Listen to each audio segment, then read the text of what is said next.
C'est là que Tiesco m'explique ce qu'on appelle kafala. La kafala. Et la fille disait, oui, effectivement, c'est ça, c'est ça. Bureau, c'est Tiesco qui vient m'expliquer ce qu'on appelle bureau. Bureau, c'est une agence qui monnaie, qui place, c'est-à-dire qui démarche, des démarcheurs. C'est-à-dire, Tiesco m'explique plein de choses. Je dis, mais maintenant, qu'est-ce qu'on fait? On n'a qu'à cotiser l'argent, remettre la fille, payer son billet pour qu'elle rentre. Et Tiesco me dit, non.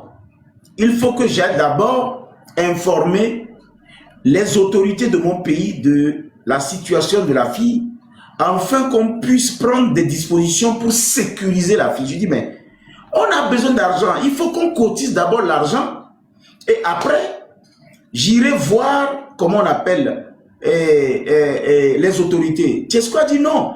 D'abord, la vie de la fille était très importante. Donc, il faut plutôt aller signaler la situation au niveau de les autorités, de couper le live. Et c'est comme ça que finalement, comme Tiesco maîtrisait mieux le dossier que moi, comme il maîtrisait aussi ce qui se passe, j'ai dû maintenant dire à la fille de descendre et de me donner les informations complémentaires parce que je dois aller au ministère des Affaires étrangères. Et sans te mentir, des à-coups, j'ai coupé le live et j'ai pris en même temps la route du ministère des Affaires étrangères. Je voudrais préciser quelque chose. Je suis président d'une organisation légalement installée qui a 20 ans d'existence, donc 15 ans d'expérience sur le terrain en termes du civisme, de la citoyenneté, surtout l'éducation, le sport et la culture. Donc, je suis connu par l'État togolais comme un partenaire de l'État dans ce domaine. C'est pas pour rien que j'ai, comme on appelle, les prix aux appels citoyens qui m'ont permis d'avoir quand même un drapeau togolais, merci Lucie, pour accompagner souvent l'État dans la gestion ou dans l'atteinte de ses objectifs, sur le plan privé et humain, bien sûr. Donc, avec ce statut, j'ai déjà fait l'Allemagne, j'ai déjà fait la Belgique, je voyage régulièrement en Suisse, je suis dans l'Europe en général et j'ai des représentations aux États-Unis, en Europe, en Chine et en Afrique. Donc, la base même de notre organisation, c'est l'administration et souvent, c'est le développement et l'administration territoriale. Donc, avec ce chapeau, j'ai pu me rendre directement aux affaires étrangères pour rencontrer le ministre des Affaires étrangères. Pourquoi j'ai fait cette précision? Sans le statut du président d'organisation, je ne peux pas débarquer au ministère des Affaires étrangères, chercher à rencontrer l'autorité. Parce que l'autorité va me dire, mais en vertu de quoi tu s'auto-saisis? Sur quelle base tu es venu pour ça? Je dois justifier ça. Alors, qu'est-ce que j'ai fait? Je suis arrivé le ministre des Affaires étrangères. Pour ceux qui connaissent le professeur Doucet, c'est quelqu'un de très charismatique. Tu n'as pas de rendez-vous, il ne te reçoit pas. Et des fois, les gens sont en audience pendant 6 mois, voire 2 ans pour rencontrer le monsieur. C'est compliqué parce qu'il est le ministre des Affaires étrangères. Mais j'ai pu utiliser mes relations. En pleine réunion, j'ai quand même obtenu l'information que je voulais. Et le ministre, sur instruction comment on appelle, de quelqu'un que je tais le nom, a pu nous orienter au guichet de la diaspora. Moi, je ne savais même pas qu'il y avait un guichet de la diaspora. Le guichet de la diaspora est un démembrement du ministère des Affaires étrangères qui s'occupe des Togolais vivant à l'extérieur, des accouses. Moi, je ne savais même pas.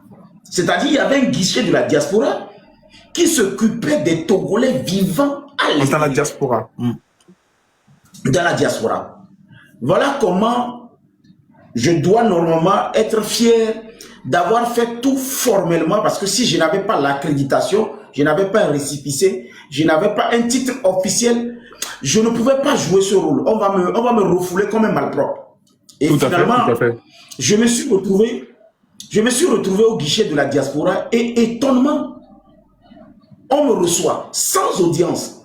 Le directeur étant en absence, m'a fait reçu par un collaborateur qui me reçoit, qui m'écoute, il me dit, mais ça, franchement, c'est le démembrement ou bien la branche de la protection des biens et des personnes vivant à l'extérieur qui s'occupent de ces cas. Il me donne toutes les informations. Par ça, je voudrais dire vraiment mes félicitations à ce monsieur qui m'a donné vraiment des informations palpables. Je l'ai fait écouter les choses de la fille. Il a fait le check-in, je lui ai donné le nom. Et il a vérifié les noms, il a vérifié tout, il a dit, bon, ok, Voilà ce qu'on va faire. Tu dois adresser un courrier officiel pour saisir les affaires étrangères. Regarde comment le problème a commencé à désaccuser. C'est-à-dire, on me dit, moi, d'adresser un courrier officiel. D'abord, au ministère des Affaires étrangères pour les expliquer ce qui se passe.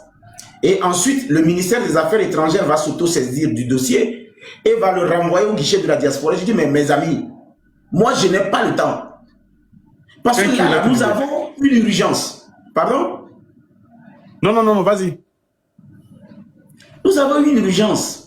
Monsieur, regarde-moi dans les yeux. Nous avons une compatriote qui a pris.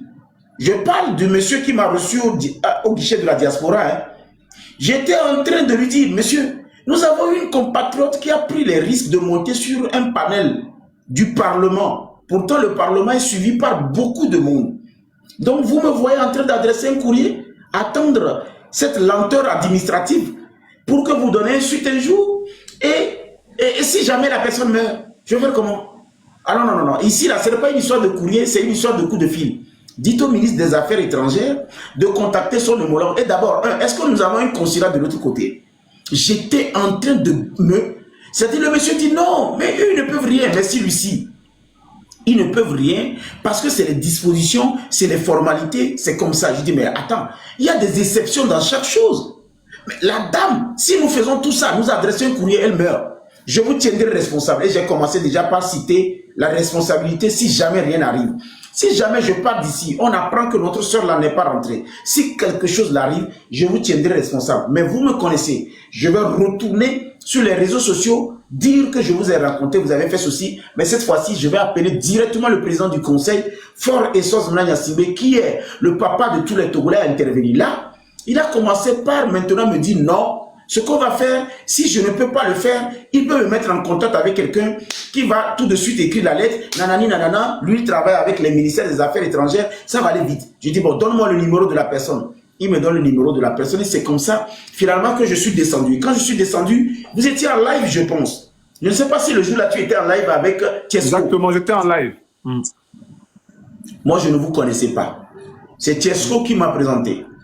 Et qui vous a présenté. Il me dit, oui, monsieur Parlement, voilà mon garde sûr qui s'occupe de ça. Lui, il est déjà président d'un mouvement. Et c'est comme ça que j'ai commencé par compter l'histoire. Afrique Renaissance. Afrique Renaissance.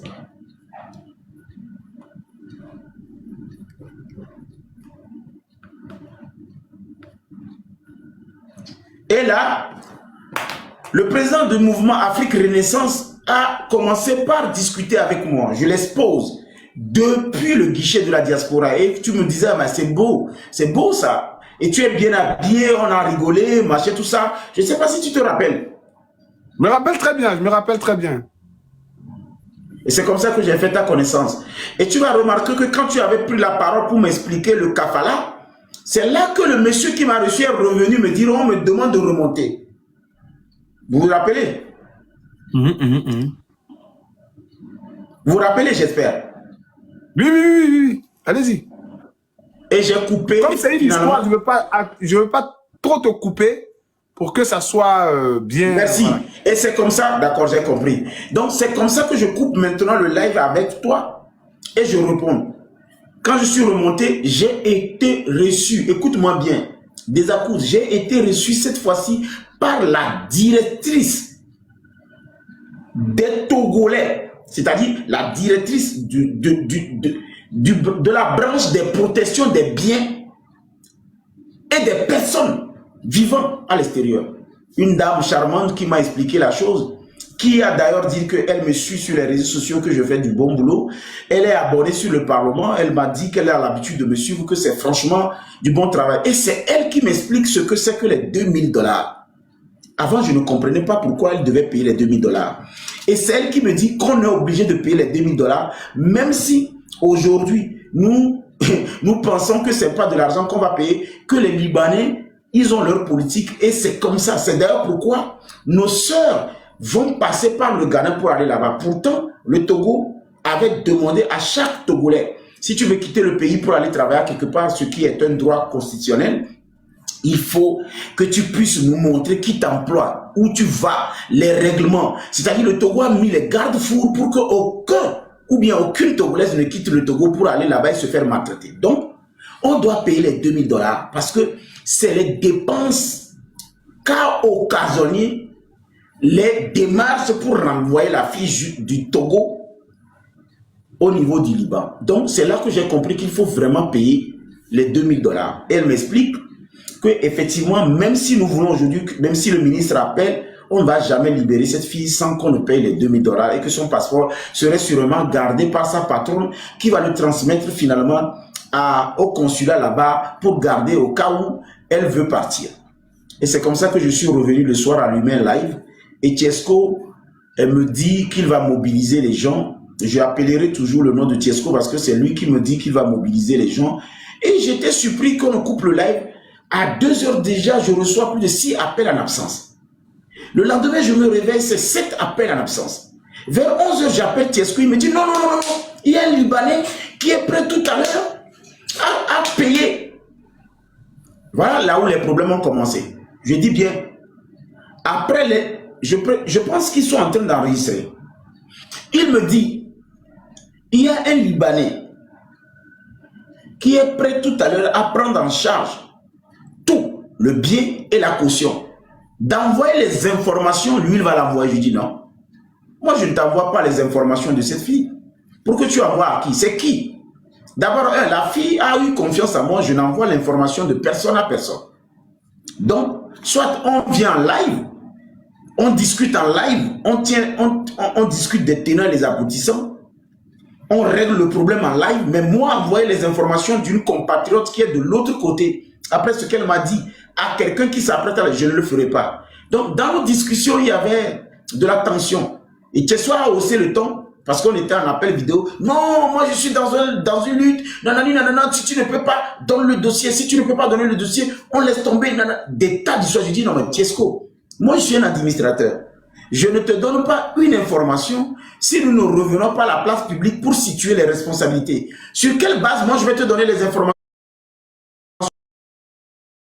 J'ai commencé par manifester de l'opposition à livrer des informations à Tiesco. Je précise, j'ai refusé de lui donner les informations, l'identité de la fille, même le numéro de la fille, j'ai refusé. J'ai dit, si vous voulez faire quelque chose, vous passez par moi. Vous ne passez pas par moi, vous n'aurez pas les informations de la fille. Et quand on a commencé le live, il est monté, et je pense que tu étais monté le jour là aussi, ce qui est